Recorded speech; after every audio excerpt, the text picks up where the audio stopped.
Bonjour et bienvenue pour le voyage du jour. Eh bien aujourd'hui, je me suis dit qu'avec le soleil qu'il y en avait, ce serait pas mal d'aller se balader en pleine nature. Alors si vous êtes prêts, je vous emmène dans un verger. On ferme les yeux, on imagine un verger, vous y êtes. Voilà. Dans ce verger, il y a beaucoup de pommiers. Et au pied de ces pommiers, il y a quelques pommes qui sont tombées. Et dans une d'entre elles vit une famille de mouches. Oui, des mouches comme on a en ce moment avec la chaleur qui commence à venir, les mouches se réveillent. Eh bien, dans cette pomme, une famille de mouches y vit tranquillement. La plus petite d'entre elles, elle est née quand ses parents ont aménagé dans cette pomme.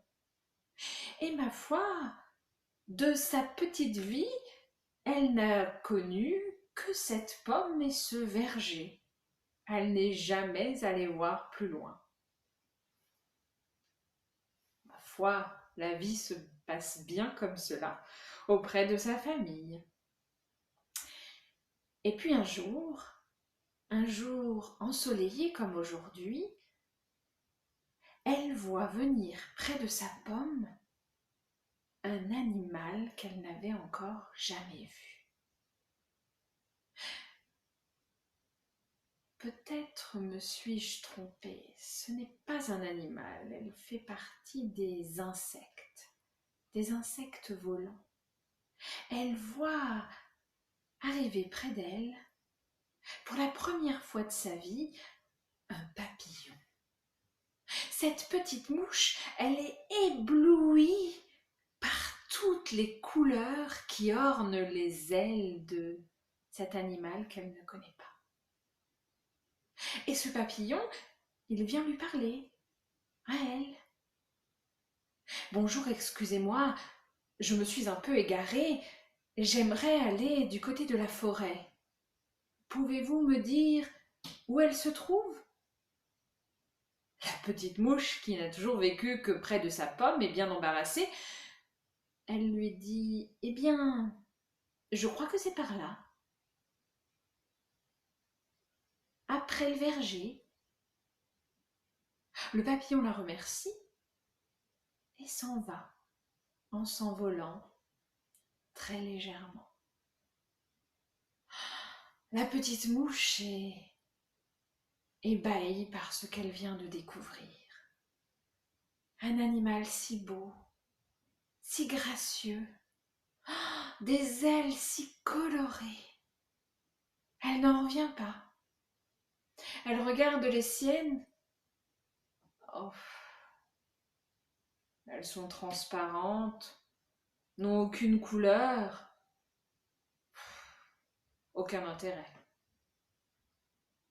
Et là, une idée germe dans la tête de la petite mouche. Si je pouvais devenir moi aussi un papillon. Ah oui, c'est décidé. La petite mouche veut devenir un papillon. Ah, mais pour ça, elle ne va pas pouvoir rester près de la pomme.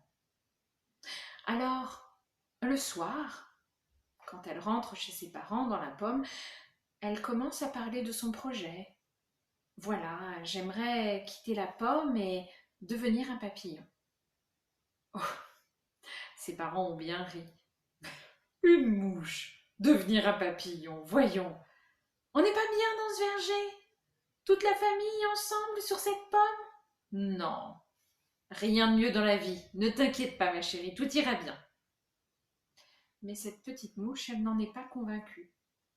Elle, ce qu'elle veut vraiment au fond de son cœur, c'est devenir un papillon. Elle en est sûre. Alors, pendant la nuit, elle réfléchit beaucoup. Et au lever du soleil, c'est décidé. Elle va s'envoler pour devenir un papillon. Alors la mouche s'envole. Elle prend la direction qu'elle a elle-même donnée au papillon. Elle se pose sur une prairie un petit peu plus loin et elle réfléchit. Alors, quelle couleur le papillon avait sur ses ailes? Du vert. Si je pouvais avoir du vert sur mes ailes. Et là, elle regarde dans cette prairie et elle trouve un carré de trèfle. Elle se dit, mais si je me roule dans ce carré de trèfle, alors le vert viendra sur mes ailes. Alors c'est avec beaucoup d'énergie que la petite mouche se roule dans ce carré de trèfle. Elle se relève et effectivement, elle a du vert sur les ailes. Très fière d'elle, elle réfléchit à toute vitesse pour se souvenir de quelle couleur avait ce papillon sur ses ailes. Des touches de violet. Alors vite, elle s'envole. Un petit peu plus lourde ses ailes. Elle s'envole et elle regarde autour d'elle. Et c'est là qu'elle voit des petites fleurs toutes violettes. Ah mais voilà! Voilà, ça c'est le violet, c'est celui qu'il me faut. Alors elle descend aussitôt et se roule dans ses petites fleurs violettes. Elle regarde ses ailes et... Ah, c'est mieux. Du vert et du violet. Maintenant... Ah oui, il me semble me souvenir que ses ailes étaient ourlées d'un liseré doré. Oh, que moi aussi j'aimerais ce liseré doré. Et là, pas très loin des fleurs violettes, s'ouvrent des fleurs de pissenlit. Mais voilà, se dit la mouche, voilà le jaune qui me manque à mes ailes. Alors elle monte sur une fleur de pissenlit et va se rouler sur les étamines de celle-ci afin d'avoir cette petite couleur dorée sur ses ailes. Ah, me voilà parfaite. Enfin, il faudrait que je me voie, que je sache à quoi je ressemble. Alors la voici qui vole. Près de la forêt, elle trouve un petit ruisseau. Elle s'arrête, descend et va se mirer dans l'eau. Elle s'approche, elle admire ses couleurs, elle s'approche plus près et tombe dans le ruisseau. Oh, la pauvre petite mouche est assommée, surprise et manque de se noyer. Elle s'évanouit. Et quand elle se réveille, elle est dans une clairière entourée de papillons multicolores. Cette petite mouche n'en revient pas de tant de beauté autour d'elle. Elle regarde ses ailes et elles ont perdu toutes ses couleurs dans sa baignade et la petite mouche se met à pleurer. Le papillon qui avait sorti la petite mouche du ruisseau, celui qui lui avait demandé son chemin, s'approche d'elle. « Mais que t'arrive-t-il?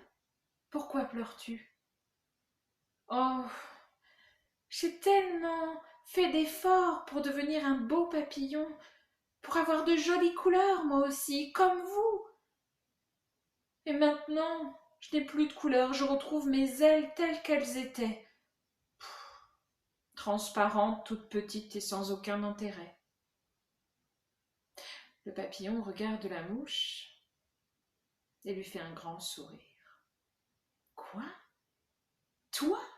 Devenir un vrai papillon? Mais à quoi cela te servirait-il? Tu sais, de grandes ailes comme les nôtres, c'est parfois bien encombrant. On ne sait jamais trop où les mettre tellement elles sont grandes. Et puis, on nous repère de partout. C'est pas facile d'échapper à certains prédateurs. Alors que toi, regarde-moi ces ailes. Elles sont toutes petites, si jolies et transparentes. Tu as déjà vu ce que faisait le rayon du soleil dans tes ailes? Regarde-les. On croirait des arcs-en-ciel. Non, je t'assure, tu as beaucoup de chance d'avoir tes ailes et d'être une petite mouche. Alors la mouche, un petit peu ragaillardie, sourit au papillon, réfléchit et se dit que ah, ce papillon a raison. Peut-être que finalement, c'est aussi bien que je reste comme je suis. Tel je suis, tel je resterai. Le papillon lui répond: Tu as bien raison. Accepte-toi tel que tu es. Et soyons amis. La mouche est très heureuse. Elle ne souhaite plus être un papillon. Elle a un papillon pour ami. C'est encore mieux. Et voilà comment, au premier printemps de sa vie, cette petite mouche a rencontré un papillon pour ami. Et voilà pour aujourd'hui ce petit voyage printanier. Je vous dis à très bientôt. Au revoir.